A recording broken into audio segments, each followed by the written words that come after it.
បាទទីតាំងថ្មីរបស់លោកគ្រូនឹងបើបងប្អូនមកពីខាងផ្សារចោមចៅបងប្អូនតែចម្ងាយតែ6-700 ម៉ែត្របងប្អូនមើលខាងស្ដាំដៃទៅមានអង្តែននៅលើដំបូលផ្ទះហើយមានផ្លូវបត់ស្ដាំបាទគេហៅច្រកចូលព្រៃលវីហ្នឹងបើសិនជាបងប្អូនមកពីខាងស្ទឹងមានជ័យបាទដល់កន្លែងផ្លូវកោងមិនតិចគេហៅជ្រៃកោងហ្នឹងមានសាលា Belty ហើយនៅខាងស្ដាំដៃមានសាលា AII ហ្នឹងបងប្អូនហួសតែ30 ម៉ែត្របងប្អូនបត់ឆ្វេងណាបត់ឆ្វេងទៅវិញបាទគឺច្រកចូលព្រៃលវីបាទ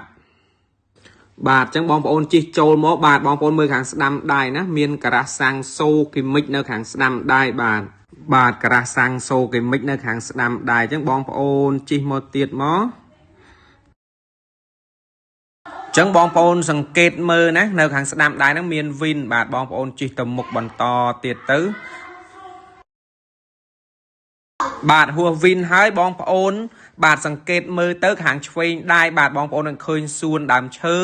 ហើយមានគេលក់ខោកបយបាទនេះខោអាវនៅខាងឆ្វេងដៃហ្នឹងមានបរិយ2ល្វែងហ្នឹងបាទគេដាក់បរិយ HPL អញ្ចឹងបងប្អូនមកដល់បរិយ HPL ហ្នឹងបងប្អូនមកសង្កេតមើលខាងឆ្វេងដៃណាមានឱសថស្ថានឈ្មោះថាសុវណ្ណគិរីអញ្ចឹងបងប្អូនជិះចូលតែ16ផ្ទះទេបាទបងប្អូនជិះចូលតែ16ផ្ទះទេនៅខាងឆ្វេងដៃ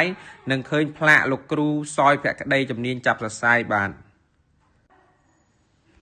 តែ16ផ្ទះទេចូលមកតែ16ផ្ទះបងប្អូនមើលខាងឆ្វេងដៃណាឃើញផ្លាកលោកគ្រូសយភក្តីជំនាញចាប់សរសៃបាទនឹងហើយគឺជាទីតាំងថ្មីរបស់លោកគ្រូបាទអញ្ចឹងបងប្អូនងាយស្រួលរកទេណាមើលតាមវីដេអូដែលលោកគ្រូណែនាំបានប្រាប់ហ្នឹងទៅបាទ